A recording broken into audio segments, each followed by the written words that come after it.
దేవుని నామమునకు మహిమ కలుగునుగాక.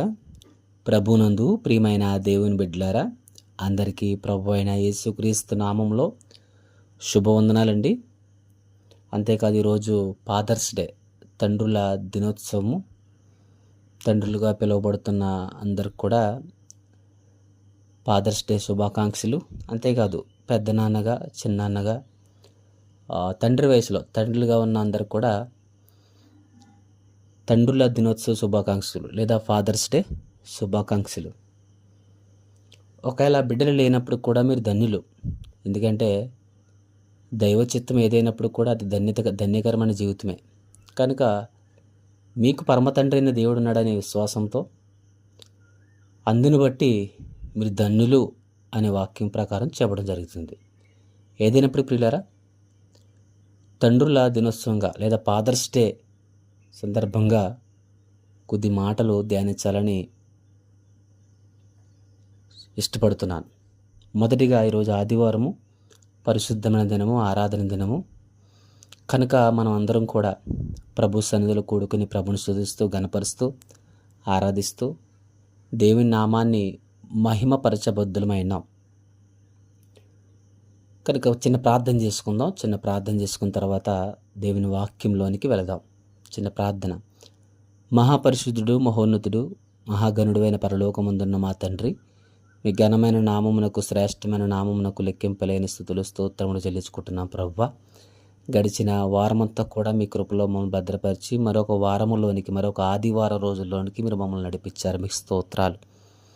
నేను ఈ ఆదివారం మీ సన్నిధిగా కూడుకుని మీ నామాన్ని మహింపరుస్తూ, గణపరుస్తూ, ఆరాధిస్తూ మీ మాటల ద్వారా ప్రతి ఒక్కరిని బలపరిచి, ధైర్యపరచమని, ప్రత్యేకంగా ఈరోజు తండ్రుల దినోత్సవం లేదా ఫాదర్స్ డే కనుక కొన్ని మాటలు వాక్యము ద్వారా ధ్యానిస్తుండగా నన్ను మీ ఆదిలో ఉంచుకోమని, ప్రతి ఒక్కరికి వినగలిగే చెవులను, గ్రహించే మనసును దయచేయమని యేసుక్రీస్తు వారి నామమున ఈ ప్రార్థనని వేడుకొంచున్నాం తండ్రి.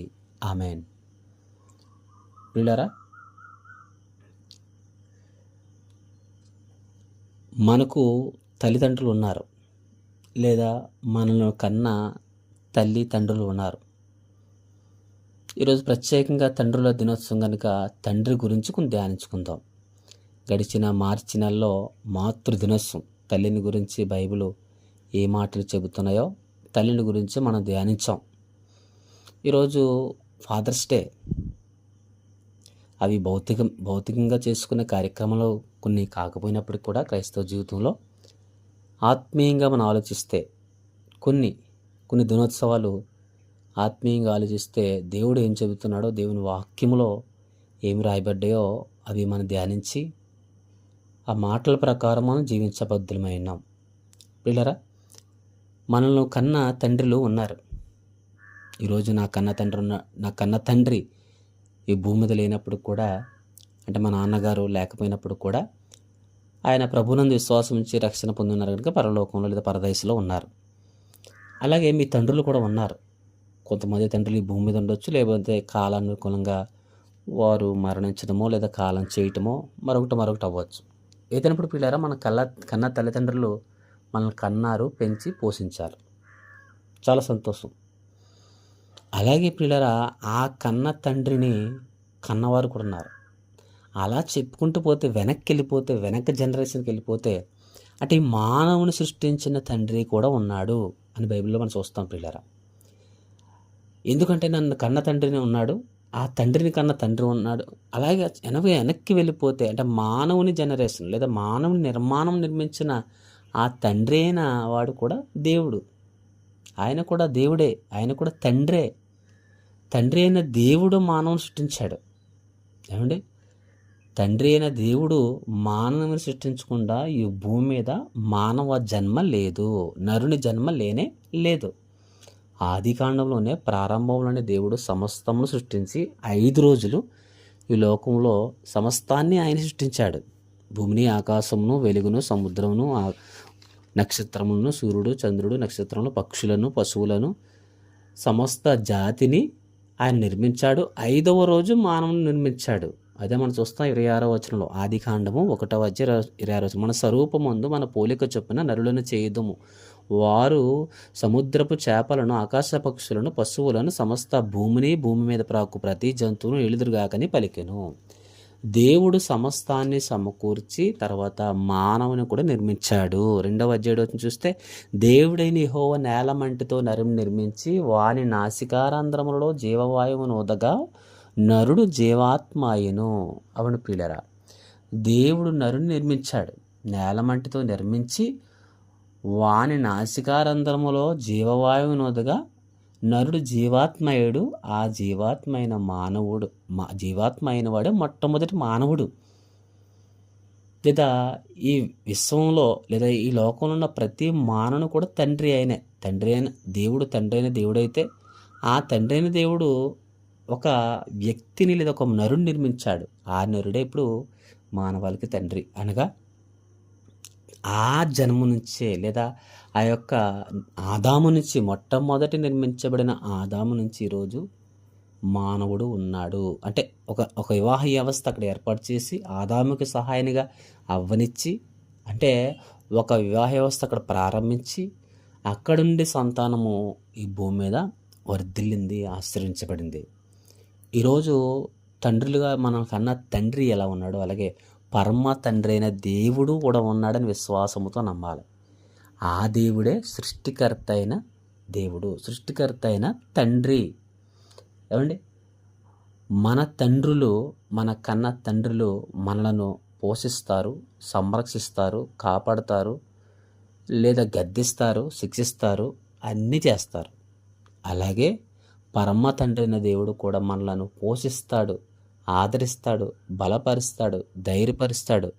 ఇంకా ఎక్కువగా అంటే ఇహ సంబంధమైన తండ్రుల కన్నా పర సంబంధమైన తండ్రి లేదా పరలోకమందున్న దేవుడు తండ్రిగా పిలువబడుతున్న దేవుడు మనలను రెట్టింపుగా, అంటే మన కన్నా తండ్రుల కన్నా రెట్టింపుగా ఆయన మనలను బలపరుస్తాడు, ధైర్యపరుస్తాడు, ఆశీర్వదిస్తాడు, ఆదరిస్తాడు, స్వస్థపరుస్తాడు. ఎందుకంటే మన కన్న తండ్రి కొంత మట్టిగా ఉంటాడు.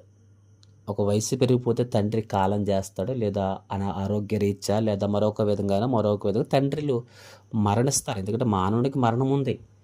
కానీ పరలోకమందున్న తండ్రి అయిన దేవుడికి మరణం, ఎందుకంటే ఆయన సృష్టికర్త, ఆయన తండ్రి అయిన దేవుడే సృష్టికర్త. సృష్టికర్తకి మరణం లేదు. సృష్టికర్తకి అది నిత్యము నివసించే స్థానం. అది ఆ సృష్టికర్త అయిన తండ్రి మాత్రం నిరంతరము ప్రేమిస్తూనే ఉంటాడు. ఏ సంబంధమైన తండ్రులు ఈ లోకంలో తండ్రులు మనల్ని ఎంతగానో ప్రేమించి మన ఎడల కష్టపడి సంపాదించి ప్రయాసపడి చదివించి అన్నీ చేస్తారు పిల్లరా. చాలా సంతోషం. తండ్రి ప్రేమ చాలా గొప్పది. తల్లి ప్రేమ ఎంత గొప్పదో అలాగే తండ్రి ప్రేమ కూడా గొప్పది.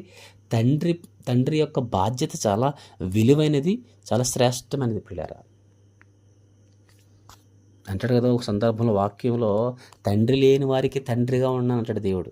అవును, తండ్రి లేనప్పుడు ఆ బాధ్యత నెరవేర్చేవాడు తండ్రిని దేవుడే. చాలామంది కుటుంబాల్లో తండ్రి ఉండరు, కాలం చేస్తారో లేదా మొత్తం మరణిస్తారు. తండ్రి లేని వారికి తండ్రిగా, విధవరాండ్రకు న్యాయకర్తనే ఉన్నాను వాక్యంలో రాయబడింది పిల్లలు. అవును, తండ్రి లేని వారికి తండ్రిగా, విధవరాండ్రకు అంటే భర్త చనిపోయిన భార్యలకు, స్త్రీలకు న్యాయం జరిగిస్తూ అనేక కుటుంబాలని దేవుడు బలపరుస్తూ ఆదరించాడు కూడా పిల్లరా. అంతేకాదు, తండ్రుల గురించి ఇంకా అనేక మాటలు బైబిల్లో ఉన్నాయి, కానీ కొన్ని మాటలు నేను చెప్పిన ముందుకెళ్ళిపోతాను. అయితే ఇక్కడ ఒక తండ్రి కనపడతాడు, యోబు గారు. యోబు యొక్క మనస్తత్వం ఎలాంటిదో మనం చూద్దాం ఒకసారి. యోబు గ్రంథము 1వ అధ్యాయము 5వ వచనం చూస్తే, యోబంట తన బిడ్డల కొరకు వర్ణోదయమును లేచి ప్రార్థించి వారి కొరకు అరుణోదయమును లేచి తాను బలులు అర్పించాడంట, ప్రార్థన బలుడు. చదువుతాను చూడండి, 1వ అధ్యాయం 5వ వచనం. వారి విందు దినములు పూర్తిగా యోబు తన కుమారులు పాపము చేసి తమ హృదయములలో దేవుని దూషించిరేమో అని వారిని పిలవనంపించి వారిని పవిత్రపరిచి అరుణోదయమును లేచి వారిలో ఒక్కొక్కరి నిమిత్తమై దహన బలి అర్పించుచూ వచ్చెను. యోబు నిత్యము అలాగున చేయుచుండెను. తండ్రులు ఏం చేయాలంటున్నాడు ఇక్కడ? అరుణోదయమును లేచి యోబంట తన కుమారుల కొరకు ప్రార్థన బలులు అర్పించాడంట. అరుణోదయమైన తన బిడల కొరకు క్షేమము కొరకు ప్రార్థించాడు. విజ్ఞాపన చేశాడు. ఆయన నిత్యము అలాగూ చేయుచున్న బైబిల్లో రాయబడింది. అవును ప్రియులారా, తండ్రులుగా పిలువబడుతున్న ప్రతి ఒక్కరు కూడా బిడ్డల కొరకు అరుణోదయమున లేచి ప్రార్థించాలి. వారు చుట్టూ కంచె వేయవలసిన బాధ్యత తండ్రులది. తల్లిది ఎంత బాధ్యతో అలాగే తండ్రులు కూడా బాధ్యతే. ఏమండి, తల్లికి ఏ బాధ్యత ఉంటుంది అనుకుంటారు ప్రార్థన విషయంలో, తండ్రికి కూడా అంతే బాధ్యత ప్రార్థన విషయంలో. ప్రియులారా, తండ్రి ఎంత గొప్పవాడంటే ఎంత సంరక్షిస్తాడో, ఎంత కాపాడుతాడో, ఎంత పోషిస్తాడో, ఎంత కష్టపడతాడో. అలాగే నీ తండ్రి గురించి కూడా నీకు తెలుసు, మన తండ్రి గురించి మనకు తెలుసు. అలాగే ప్రియులారా, పరసంబంధమైన తండ్రి కూడా మనల్ని కాపాడాలని, సంరక్షించాలని, పోషించాలని, బలపరచాలని, ఆదరించాలని, ధైర్యపరచాలని, స్వస్థపరచాలని, రక్షించాలని ఆయన నిరంతరము కూడా తాపత్రయపడతాడండి. ప్రియులారా, ఈరోజు మన తండ్రులు ఎంతగా గౌరవిస్తే అంత ఆశీర్వాదం. అందుకనే తల్లిదండ్రులను సన్మానించట అది ఆశీర్వాదం. తల్లిదండ్రులను సన్మానించండి, ఆయుస్సు అంటాడు బైబిల్లో. ప్రియులారా, ఈ తల్లిదండ్రులను ఘనపరచము అంటాడు. అవును ప్రియులారా, తల్లిదండ్రులను ఘనపరచడం ద్వారా, తల్లిదండ్రులను సన్మానించడం ద్వారా నీవు దైవాశీర్వాదాన్ని కూడా పొందుకుంటావు. ఎందుకంటే తండ్రి గొప్పవాడు, తల్లిదండ్రులు గొప్పవారు, కని పెంచి ఉన్నారు. అటువంటి తల్లిదండ్రులను గౌరవించాలని, ప్రేమించాలని, వారి మాటకు లోబడాలని బైబిల్ సెలవిస్తుంది. అంతేకాదు తండ్రులు కూడా చేయవలసిన పని ఏంటంట, ఎఫెసీయులకు రాసిన పత్రికలో 6వ అధ్యాయం 4వ వచనం, తండ్రులారా మీ పిల్లలకు కోపం రేపక ప్రభు యొక్క శిక్షలోను బోధలోను వారిని పెంచుడి అంటాడు ఎఫెసీయులకు రాసిన పత్రికలో. ఏంటంటే ప్రభు యొక్క శిక్షలోను బోధలోను వారిని ఏం చేయాలంట, పెంచాలి. అవును, లోకానుసారంగా వారిని పెంచకూడదు, లోకానుసారంగా వారిని విడిచిపెట్టకూడదు, లోక స్నేహానికి వారిని విడిచిపెట్టేయకూడదు. దేవుని వైపు నడిపించాలి, దేవుని యొక్క బోధలు వారికి నేర్పించాలి, వారి బోధలో వారిని పెంచాలి, ప్రభు యొక్క శిక్షణలో వారిని పెంచాలని ఎఫెసీయులకు రాసిన పత్రిక 6వ అధ్యాయము 4వ వచనం చూస్తున్నాం. తండ్రులారా మీ పిల్లలకు కోపము రేపక ప్రభు యొక్క శిక్షలోను బోధలోను వారిని పెంచుడి అని వాక్యంలో రేపడింది. అవును, ఈరోజు కొంతమంది తల్లిదండ్రులు ఏం చేస్తారంటే బిడ్డలను విడిచిపెట్టేస్తూ ఉంటారు, గాలికి వదిలేస్తూ ఉంటారు, లోకానికి వదిలేస్తూ ఉంటారు. అది క్షేమము కాదు. తల్లిదండ్రులు ఏం చేయాలంటే పిల్లల్ని ఏం చేయాలంటే వారికి కోపం రేపగా ప్రేమతో ప్రభు యొక్క శిక్షణలోను వారి ప్రభు యొక్క బోధలోను వారిని పెంచాలంట. అవును, లోకానుసారంగా లోకానికి వారిని అప్పగించకుండా దేవుని సన్నిధికి నడిపించాలి, వారికి అలవాటు చేయాలి, వారికి మంచి మాటలు అలవాటు చేయాలి, మంచి ప్రవర్తన అలవాటు చేయాలి. బైబిల్లో ఇంకో మాట, తండ్రి ఏది చేయట కుమారుడు చూచునో కుమారుడు కూడా అదే చేస్తాడు. కనుక తండ్రి ఏది చేస్తాడో కుమారుడు అదే చేస్తాడు, తల్లి ఏది చేస్తుందో కుమార్తె అదే చేస్తుంది. కనుక తల్లిదండ్రులు అనేవాళ్ళు చాలా ప్రాముఖ్యమైన వారు, వారిని బట్టి బిడ్డలు నడుచుకుంటారు. కనుక పిల్లల తండ్రి బాధ్యత చాలా ప్రాముఖ్యమైనది. ఒక తండ్రి అంటాడు కుమారుడిని లేదా కొడుకుని, సిగరెట్ తాకరా ఆరోగ్యం పాడైపోద్ది. కానీ ఆ సిగరెట్ ఎవరి వల్ల నేర్చుకునే తండ్రి కొంతమంది తండ్రులు కాలుస్తూ ఉంటారు, కొంతమంది తండ్రులు తాగుతూ ఉంటారు. ఆ తాగుడు, ఆ సిగరెట్లు కూడా కొంతమంది బిడ్డలకు వచ్చేస్తూ ఉంటారు, అలవాటు చేసుకుంటూ ఉంటారు. కారణం, మా తండ్రి తాగుతున్నాడు, మా తండ్రి ఈ పని చేస్తున్నాడు, నాకేం కాదు అన్నట్టుగా తండ్రులు కూడా కొంతమంది చూసి బిడ్డలు ఉన్నారు ప్రియులారా. అలాగే తండ్రిని చూసి మంచి నేర్చుకున్నారు కూడా లేకపోలేదు, ఉన్నారు. కనుక పిల్లరా, అసలైన నేర్పరి, అసలైన మాదిరి ఎవరు ఉండాలంటే తల్లిదండ్రులే ఉండాలి. ఈరోజు తల్లిదండ్రులు ఒక మాదిరికరంగా జీవిస్తే మంచి అలవాట్లతో మంచి ప్రభు యొక్క మాటల ప్రకారం, ప్రభు యొక్క బోధలో నడగలిగితే బిడ్డలు కూడా వారిని పెంచగలుగుతారు. కనుక పిల్లరా, దేవుని వాక్యం సెలవిస్తున్న మాట ఏంటంటే మన తండ్రులు ఎంత ప్రాముఖ్యం, అంతకైనా పరమ తండ్రి అయిన దేవుడు కూడా ఎంత బిడ్డలకు, మనకు, అందరికి కూడా చాలా విలువైనవాడు. ఎందుకంటే మన తండ్రులు సృష్టించిన వాడు కూడా ఆయనే, సృష్టికర్త ఆయనే. కనుక హెబ్రీయులకు రాసిన పత్రిక అంటాడు కదా, 12వ అధ్యాయం చూస్తే, హెబ్రీయులకు రాసిన పత్రిక 12వ అధ్యాయము, హెబ్రీయులకు రాసిన పత్రిక 12వ అధ్యాయం మనం చూస్తే అక్కడ ఒక మాట రాయబడింది పిల్లరా. ఏంటంటే మాట,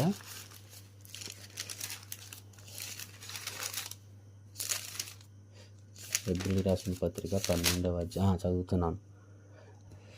శరీర సంబంధులైన తండ్రులు మనకు శిక్షకులై ఉండిరి. 12వ అధ్యాయం 9వ వచనం. శరీర సంబంధులైన తండ్రులు మనకు శిక్షకులై ఉండిరి, వారి యందు భయభక్తులు కలిగి ఉంటిమి. అట్లయితే ఆత్మలకు తండ్రి అయిన వానికి మరి ఎక్కువగా లోబడి బ్రతకవలను కదా.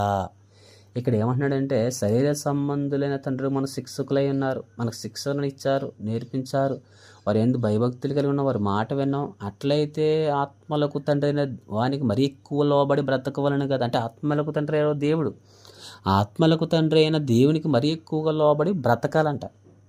ఏ సంబంధమైన తండ్రులకు ఎలా నువ్వు లోబడి బ్రతుకుతావో, భయపడతావో, భయభక్తులు కలిగి జీవిస్తావో, లేదా వారి శిక్షణలో నువ్వు నడుస్తావో, అలాగే ఆత్మలకు సంబంధమైన తండ్రికి కూడా నువ్వు ఎక్కువగా భయపడి బ్రతకవలను కదా అని చెబుతూ 10వ వచనం చూస్తే, వారి కొన్ని దినములు మట్టుకు తమకు ఇష్టం వచ్చినట్లు మనల్ని శిక్షించిరి కానీ మనము తన పరిశుద్ధతలో పాలు పొందువలన మన మేలు కొరకు ఆయన శిక్షించుచున్నాడు. ఏమంటే దేవుడు ఒక్కోసారి శిక్షిస్తాడు, ఎందుకంట మన మేలు కొరకంట, ఎందుకంట తన పరిశుద్ధతలో పాలు పొందడానికంట, పరిశుద్ధంగా జీవించడానికి శిక్షిస్తాడంట. ఒక్కోసారి మన ఇష్టానుసారంగా మనం జీవించినప్పుడు దేవుడంట మనలను మన ఇష్ట ప్రకారం కాకుండా తనకి ఇష్టం వచ్చినట్లు దేవుడు శిక్షిస్తాడంట. ఎందుకంటే మన తండ్రులు వారికి ఇష్టం వచ్చినట్లు మనం శిక్షిస్తారు. అదే 10వ వచనం వారు కొన్ని దినముల వరకు మట్టుకు తమకు ఇష్టం వచ్చినట్టు మనం శిక్షించరు కానీ మనము తన పరిశుద్ధతలో పాలు పొందవలన మన మేలు కొరకు ఆయన శిక్షించున్నాడు అని. ఈరోజు ఒకవేళ మీ తండ్రి లేదా మీ నాన్నలు ఎవరైనా కొడితే, తిడితే అది తప్పు కాదు, వారి ప్రేమ కొరకే, మీరు బాగుండాలని కొడతారు, తిడతారు. మీరు మంచి మార్గంలో ఉండాలని, మంచిగా జీవించాలని, మీరు ఆశీర్వించబడాలని, మంచి భవిష్యత్తు మీకు ఉండాలని మీరు తండ్రులు తిడతారు, కొడతారు. కానీ ఈ రోజుల్లో బిడ్డలు తల్లిదండ్రుల మాట విననే పరిస్థితులు వచ్చేసినాయి. చిన్న బిడ్డలు కానివ్వండి, యవనస్తులు కానివ్వండి. పిల్లల మీ తల్లిదండ్రుల మాట వింటే ఎంతో ఆశీర్వాదకరం బైబిల్ సెలవిస్తుంది. అలాగే పరమ తండ్రి అయిన దేవుని మాట కూడా వింటే ఎంతో గొప్ప ధన్యత, దీవెన.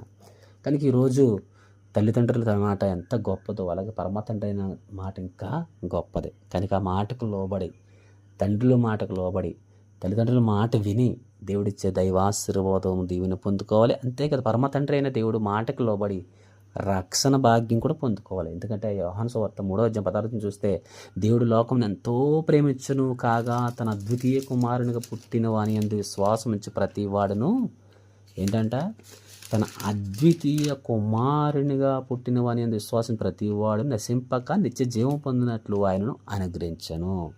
పరమ తండ్రి అయిన దేవుడు లోకాన్ని ఎంతో ప్రేమించాడు. లోకం అనగంటి మనుష్యులు. గురజాడ అప్పారావు గారి యొక్క పోయంలో లేదా పద్యంలో మనం చూస్తాం, దేశం అంటే మట్టి కాదు మనుష్యులే అంటాడు. కనుక లోకం అంటే మనుషులు కాదు, మట్టి కాదు మనుషులు అంటాడు గురజాడ అప్పారావు గారి పోయంలో. ఇక్కడ దేవుడు లోకాన్ని ఎంతో ప్రేమించాడు, మనుషులను ఎంతో ప్రేమించాడు. కాగా ప్రేమించిన దేవుడు అంటాడుగా, తన కుమారుని యందు విశ్వాసముంచు ప్రతి వాడు నశింపక నిత్య జీవము పొందినట్లు ఆయనను అనుగ్రహించాను. తన కుమారుడు యేసుక్రీస్తు వారు కుమారుడికి లోకానికి వచ్చాడు. ప్రభువే అయినప్పటికీ లోకానికి కుమారుడిగా పుట్టి జన్మించి ఆయన నీ కొరకు, నా కొరకు, సమస్త మానవుల కొరకు శిలువలో మరణించాడు. ఇప్పుడు ఆయన యందు విశ్వాసం ఉంచి ప్రతి వాడు ఏమవుతాడంటే నిత్య జీవం పొందుకుంటాడు, రక్షణ పొందుకుంటాడు, నిత్య జీవాన్ని అనుగ్రహించబడుతుంది. మరణం ఉంటుంది ప్రతి ఒక్కరికి, తండ్రులకైనా బిడ్డలకైనా ప్రతి ఒక్కరికి కూడా మరణం ఉంటుంది. మన తండ్రులకు కూడా మరణం ఉంటుంది. ఆ మరణం నుంచి విడిపించడానికి పరమ తండ్రి అయిన దేవుడు తన కుమారుని లోకానికి పంపించాడు. ఆ కుమారుని విశ్వాసం ఉంచడం ద్వారా నిత్య జీవం పొందుకుంటాం, అంతేగా నిత్యము జీవిస్తాం పరలోకంలో. అటువంటి గొప్ప భాగ్యాన్ని తండ్రి అయిన దేవుడు నీ ఎడల నా ఎడల ప్రేమ చూపించి కరుణించి మనల్ని సృష్టించడే, మనం నిర్మించడు కనుక ఆ కుమారుడు ద్వారా మరలా తన దగ్గరికి చేర్చుకోవడానికి ఆయన ఎదురు చూస్తున్నాడు. కనుక ఆ ఎదురు చూపులో ఆయన ఎందు విశ్వాసం ఉంచి, ప్రభు ఎందు విశ్వాసం ఉంచి రక్షణ పొందితే మరలా సృష్టించబడిన మానవుడు మళ్ళా ప్రభు దగ్గరికి చేర్చుకొనబడతాడని, సృష్టించబడిన మానవుడు మళ్ళా దేవుడి దగ్గరికి వెళ్తాడని, ఎవరి చేత అయితే నిర్మించబడ్డావో నువ్వు మానవుడిగా, ఆ నిర్మించిన ప్రభు దగ్గరికి, తండ్రి దగ్గరికి నువ్వు వెళ్తావని తెలియజేస్తూ కొద్ది మాటలు ముగిస్తున్నావు. ప్రార్థన. సకలాశీర్వాదాలకు కారకుడు అయిన పరలోకమందున్న మా తండ్రి, మీ ఘనమైన నామమునకు, శ్రేష్టమైన నామమునకు లెక్కింపలేని స్తుతులు స్తోత్రములు చెల్లించుకుంటున్నాం ప్రభా. ఏ సంబంధమైన తండ్రులు ఎంత ముఖ్యమో పరమ సంబంధమైన తండ్రి కూడా అంతే ప్రాముఖ్యమైన వాక్యం సెలవిస్తుంది. ఎందుకంటే ఈ సంబంధమైన తండ్రులను, మా తండ్రులను సృష్టించింది, నిర్మించింది మీరే ప్రభువా. కనుక అటువంటి నాయన బాధ్యతతో ఏ విధంగా మాటలు మీరు నాయన బాధ్యత వహిస్తున్నారో అలాగే సంబంధమైన తండ్రులు కూడా మా ఏడల బాధ్యత వహిస్తూ, సంరక్షిస్తూ, పోషిస్తూ, కాపాడుతూ, ప్రేమిస్తున్న విధానం బట్టి మీకు స్తోత్రాలు. కొన్ని సందర్భాల్లో శిక్షిస్తారు ఈ లోక సంబంధం తండ్రి, అలాగే పర సంబంధమైన తండ్రిగా మీరు కూడా మమ్మల్ని శిక్షిస్తారు కనుక ఆ శిక్షించే విషయంలో విసుగు చెందక మిమ్మల్ని ప్రశ్నించగా మీకు ఇష్టలుగా జీవించడానికి సహాయములు దయచేయమని. ఎందరైతే ప్రార్థనాసుడు దయచేయండి, ఎందరైతే అనారోగ్యాలతో బాధపడుతున్న స్వస్థపరచండి, ప్రతి కుటుంబ చుట్టూ మీకు ఆపుదలు దయచేయమని యేసుక్రీస్తు వారి నామమున ఈ ప్రార్థనలు వేడుకుంటున్నాం తండ్రి, ఆమేన్.